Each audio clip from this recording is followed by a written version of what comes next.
If you ask Louisiana herb gardeners what their favorite herb is, I think a lot of them would say basil. Basil is very productive, it's easy to grow, and we use it in so many dishes. It makes it indispensable for the Louisiana cook, and it's really easy to grow. Now, if you planted basil back in April or May when we start planting it, you may find your plants are tired and playing out now. This is typical. Basil is an annual. It only lives for a few months and then it begins to die. You notice that it's reaching the end of its productive season when it starts to bloom. And you can see some of these basils are already coming into bloom.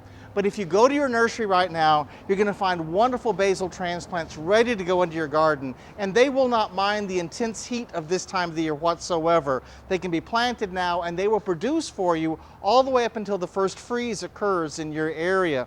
Now, the most popular basil to choose is this wonderful sweet basil. It has these nice large productive leaves, and a plant like this can be harvested almost from the time you plant it, and then it will grow and produce a lot of harvest for you through the season. If you don't have as much room, this is a little dwarf type called Spicy Globe, and it's really nice in containers or in gardens where you don't have a lot of room for these larger growing basils like the sweet basil.